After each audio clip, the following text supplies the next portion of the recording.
Bonjour, aujourd'hui nous allons parler du thème de la pleine lune. La pleine lune en Sagittaire qui va se produire le 11 juin.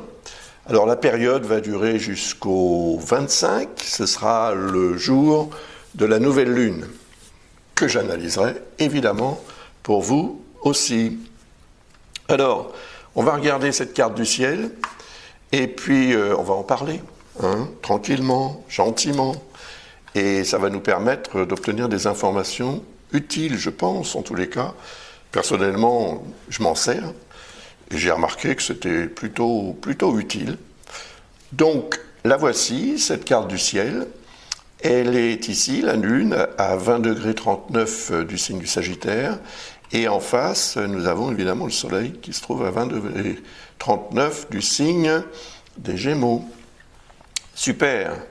Cette opposition représente la pleine lune, et ce qu'on voit ici quand même, c'est que la lune est en harmonie avec Chiron, ce qui peut être très bon pour la santé en tant que telle et la santé de vos affaires éventuellement.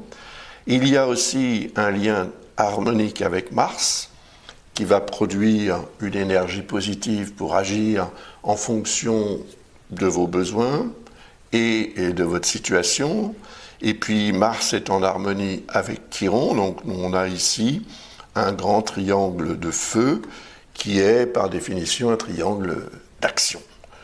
Donc on peut imaginer que cette pleine lune nous donne envie d'agir ou de réagir, mais en tous les cas envie de s'imposer.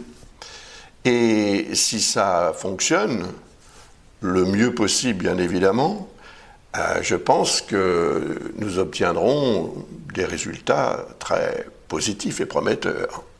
Évidemment, la Lune ne va pas rester en Sagittaire très longtemps. Elle est à 20,39 degrés, ça lui laisse à peine 10 degrés, 9 degrés et 21 minutes pour traverser ce signe, enfin pour changer de signe plutôt.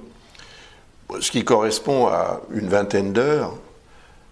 Voilà. Mais pendant cette vingtaine d'heures, et depuis, je dirais, l'entrée de la Lune en Sagittaire, l'énergie va agir de plus en plus, évidemment.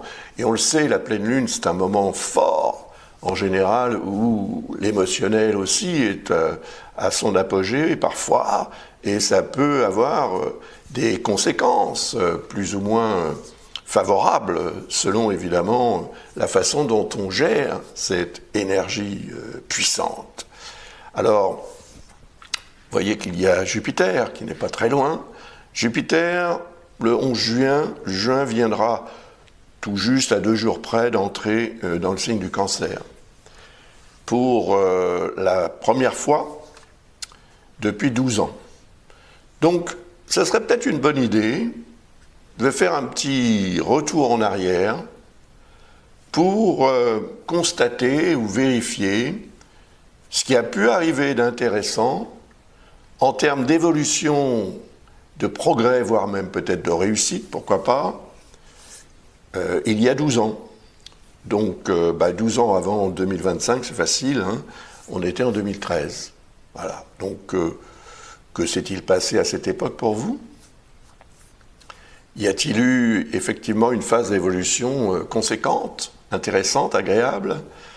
Parce que finalement, ce transit de Jupiter, pour ne pas en parler de trop quand même, parce que je vais surtout parler de la Lune et de son influence autour du zodiaque, mais quand même, Lucas a animé un webinaire à ce sujet, dans lequel il a décrit toutes les facettes possibles de l'influence de Jupiter pendant son transit en Cancer.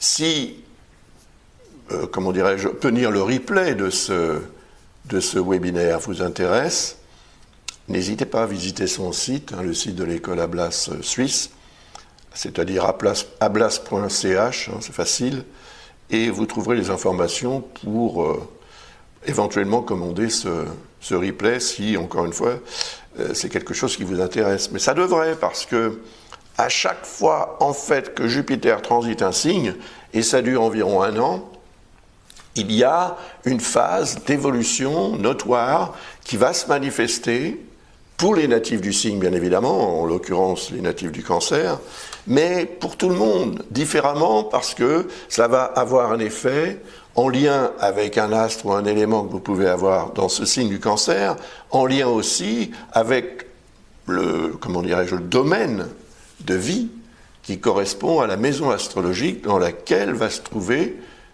Jupiter pendant son transit. Ça, c'est très important. Alors ici, on a aussi Mercure. Ça veut dire que l'entrée de Jupiter en Cancer est reliée aussi à Mercure. Ce sont des astres amis et en même temps peut-être ennemis, les frères ennemis si vous voulez.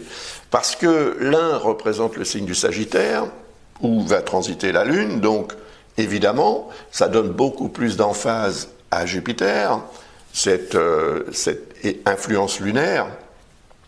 Et puis Mercure représente le signe qui est en face du Sagittaire, le signe des Gémeaux, d'où Jupiter vient de sortir, ou sera tout juste sorti le 11 juin, puisqu'il va en sortir le 9.